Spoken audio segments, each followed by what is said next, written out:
प्रयागराज का एक मदरसा, अंधेरे में डूबा हुआ मदरसे का एक कमरा और कमरे में मौजूद एक मौलवी। मौलवी के साथ उसके 4 गुर्गे, कुछ मशीनें, कंप्यूटर, कागज और साजिश का एक कारोबार जिसमें मोहरा थे मदरसे में तालीम लेने वाले बच्चे और निशाने पर था महाकुंभ। लेकिन इस साजिश को अंजाम तक पहुंचाया जाता उससे पहले ही पुलिस ने साजिश के सूत्रधारों को ठिकाने पर पहुंचा दिया। पूरी कहानी क्या है वो समझिए। शिक्षा के मंदिर की आड़ में देशद्रोह जैसा जघन्य अपराध, इनको बुलडोजर से ही काबू किया जा सकता है। वो तो ऊपर से मशीन पकड़ी गई है भाई। ऊपर कौन आ रहा है कौन जा रहा है बिल्कुल मना है, सख्ती से मना। अरे साहब, यहाँ कई वर्षों से चल रहा है। सब समाजवादी पार्टी की सरकार में यहाँ लड़का कट्टा सप्लाई पकड़ा गया था। सपा सरकार थी, सब लोगों ने मिलकर बड़े बड़े नेताओं का फोन, अतीक अहमद और रेवती रमन सिंह का आया था, मैनेज हो गया। प्रयागराज में अगले साल महाकुंभ मेले का आयोजन किया जाना है और इसी के मद्देनजर जोर शोर से इसकी तैयारी भी चल रही है। लेकिन चौंकाने वाली खबर यह है कि प्रयागराज के ही एक मदरसे में नकली नोटों का कारखाना मिला है। पुलिस के मुताबिक इस गिरोह के निशाने पर महाकुंभ मेला है। दरअसल पिछले कुछ महीनों से प्रयागराज में कई लोग बाजार में नकली नोट मिलने की शिकायत कर रहे थे, जिसकी वजह से पुलिस इस मामले की छानबीन में जुट गई थी और फिर पता चला कि नकली नोटों का यह कारोबार एक मदरसे से संचालित किया जा रहा है। पुलिस के मुताबिक इस मदरसे में दिन में बच्चों की पढ़ाई और रात में नकली नोटों का कारखाना चलता है।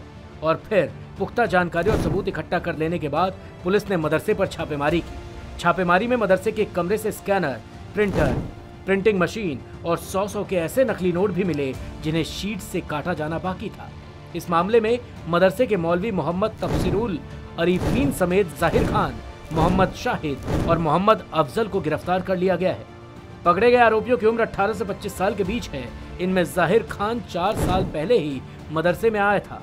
जाहिर खान का भाई उड़ीसा में आधार कार्ड बनाने का काम करता है। उसी ने जाहिर खान को नकली नोट बनाने का आइडिया दिया, जिसके बाद जाहिर उड़ीसा से प्रयागराज आया और मदरसे के मौलवी के साथ मिलकर नकली नोट बनाने लगा।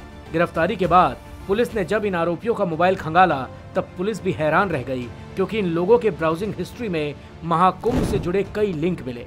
इसके अलावा कई ऐसे सुराग मिले जिससे साफ हो रहा था कि ये गिरोह नकली नोटों की एक बहुत बड़ी खेप महाकुंभ मेले में खपाने की तैयारी कर रहा है। इतना ही नहीं, ये गिरोह इस काम में मदरसे में पढ़ने वाले बच्चों को मोहरा बनाकर उनका इस्तेमाल करने की फिराक में था। पूछताछ में आरोपियों ने यह भी कबूला कि वो एक दिन में 20,000 रुपए के नोटों की छपाई करते थे और इस फेक करेंसी को स्थानीय बाजार में चलाया जाता था। बहुत सोच समझकर ये गिरोह सिर्फ 100 के नोट छापता था ताकि छोटा नोट होने की वजह से लोगों को शक न हो। इस गिरोह के नेटवर्क में कई अन्य लोग भी जुड़े थे। उन लोगों को 100 रुपए के एक असली नोट के बदले 3 नकली नोट दिए जाते थे। इस तरह पिछले 3 महीनों से फेक करेंसी का रैकेट अपनी साजिश को अंजाम दे रहा था। पुलिस का मानना है कि अब तक ये लोग लगभग 20 लाख रुपए के नकली नोट बाजार में खपा चुके हैं। मामले की गंभीरता को देखते हुए इंटेलिजेंस ब्यूरो की टीम भी मदरसा पहुंची थी और अपने स्तर पर इस मामले की जांच कर रही है। पुलिस अब इनके बैंक अकाउंट और दूसरी डिटेल की तलाश भी कर रही है ताकि ये पता लगाया जा सके कि कहीं इन लोगों ने कोई बड़ा ट्रांजैक्शन तो नहीं किया है और कहीं इनके तार किसी आतंकी गतिविधि से तो नहीं जुड़े हैं।